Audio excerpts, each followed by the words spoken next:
आम आदमी पार्टी की सांसद स्वाति मालीवाल से जुड़ी इस वक्त की बहुत बड़ी खबर आ रही है। स्वाति मालीवाल के साथ हुई बदसलूकी के मामले में दिल्ली पुलिस ने अरविंद केजरीवाल के निजी सचिव विभव कुमार के खिलाफ एफआईआर दर्ज कर ली है। विभव पर सीएम आवास में स्वाति के साथ बदसलूकी और मारपीट करने का आरोप लगा है, जिसके बाद स्वाति मालीवाल दिल्ली के एम्स पहुंची, जहां पर उनका मेडिकल करवाया गया।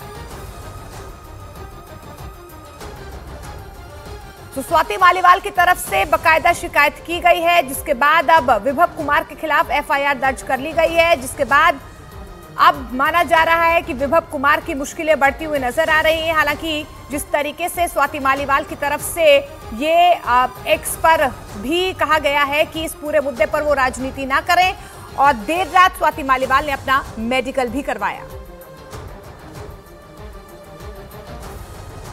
स्वाति मालीवाल के साथ हुई मारपीट के मुद्दे पर दिल्ली के मुख्यमंत्री अरविंद केजरीवाल घिर गए। लखनऊ में एक प्रेस कॉन्फ्रेंस के दौरान जब स्वाति मालीवाल के साथ मारपीट के मुद्दे पर सवाल किया गया तो उन्होंने चुप्पी साध ली।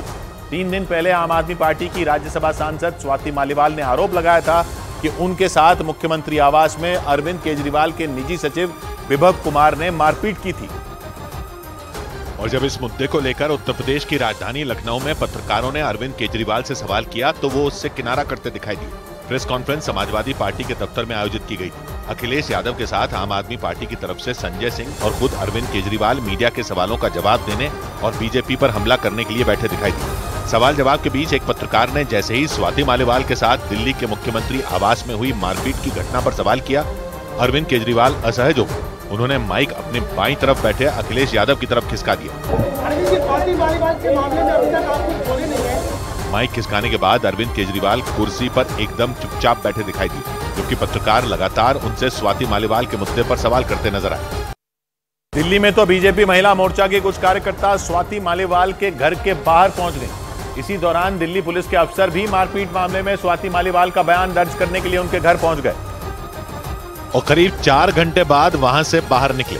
स्वाति मालीवाल के घर पहुंची दिल्ली पुलिस की टीम में एडिशनल सीपी और एडिशनल डीसीपी जैसे बड़े अफसर मौजूद रहे। दिल्ली पुलिस के सूत्रों के मुताबिक दोनों अफसरों के सामने स्वाति मालीवाल ने अपना बयान दर्ज करवाया। और सूत्रों ने बताया कि स्वाति मालीवाल ने अपने बयान में 13 मई को दिल्ली के मुख्यमंत्री आवास में उनके साथ हुई घटना के बारे में विस्तार से बताया। सूत्रों के मुताबिक उन्होंने दिल्ली पुलिस के अधिकारियों को बताया कि उस दिन किन हालात में उन्होंने पुलिस को फोन किया था, जबकि इसी मामले में राष्ट्रीय महिला आयोग ने अरविंद केजरीवाल के निजी सचिव विभव कुमार को नोटिस भेज दिया।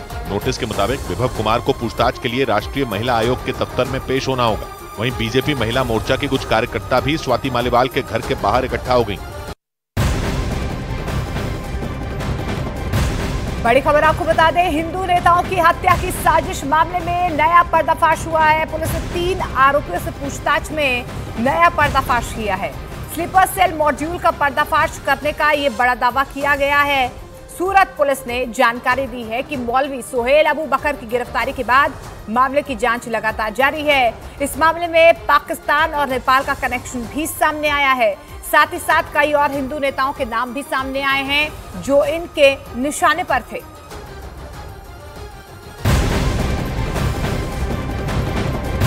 और आज मुंबई में एनडीए अपना शक्ति प्रदर्शन करने जा रहा है। शिवाजी पार्क में आज प्रधानमंत्री नरेंद्र मोदी रैली करेंगे। शाम करीब 6:45 बजे होने वाली इस रैली में मुख्यमंत्री एकनाथ शिंदे, उप मुख्यमंत्री देवेंद्र फडणवीस, उप मुख्यमंत्री अजीत पवार और महाराष्ट्र के नवनिर्माण सेना के अध्यक्ष राज ठाकरे भी यहां पर मौजूद रहने वाले हैं।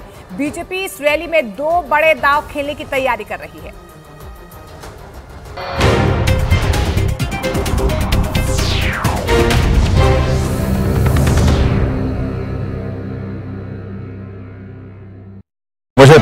देश के अलग अलग शहरों में पालतू कुत्तों की वजह से विवाद और झगड़ों की खबरों के बीच हैदराबाद से भी ऐसा ही चौंका देने वाला मामला सामने आया। आरोप लगा कि वहां एक पालतू कुत्ते के हमले के बाद हुई लड़ाई में उसके मालिक की बुरी तरह पिटाई कर दी गई। बताया गया कि उस कुत्ते ने कुछ दिन पहले अपने मालिक के एक पड़ोसी पर हमला कर दिया था। और आरोप लगा कि बदला लेने के लिए उस पड़ोसी ने अपने साथियों के साथ मिलकर उस कुत्ते के मालिक की बेरहमी से पिटाई कर दी। श्रीनाथ नाम के उस आदमी को गिराकर उस पर अंधाधुंध वार किया गया। कुछ लोगों ने लात घूंसे बरसाए तो 2 हमलावर डंडों से उसे पीटते दिखाई दिए।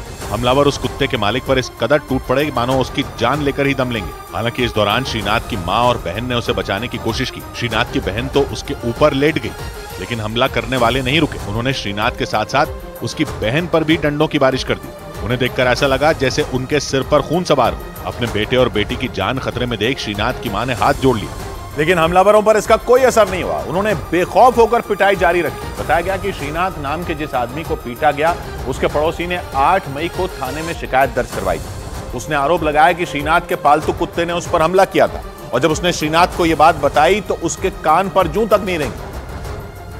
और आरोप लगा कि कुत्ते को लेकर हुए उस झगड़े के कई दिन बाद उसने प्लान बनाकर श्रीनाथ पर हमला कर दिया, क्योंकि मारपीट से पहले की तस्वीरों में श्रीनाथ अपने पालतू कुत्ते को एक गली में टहलाता दिखाई दिया। इसी दौरान काली टी शर्ट में श्रीनाथ का वो पड़ोसी भी वहां से गुजरा जिस पर मारपीट के आरोप लगाए गए। तस्वीरों में वो कुत्ता काली टी शर्ट वाले आदमी की ओर बढ़ता दिखा, लेकिन श्रीनाथ ने उसे पकड़े रखा। कुछ दूर जाने के बाद काली टी शर्ट वाला श्रीनाथ का पड़ोसी अपने 4 साथियों के साथ लौटा और उन लोगों ने मिलकर उसके साथ मारपीट शुरू कर दी। श्रीकांत की बहन और मां की लाख मिन्नतों के बाद भी वो नहीं माने। पालतू कुत्ते की वजह से हुई इस मारपीट ने पूरे इलाके में सनसनी फैला दी।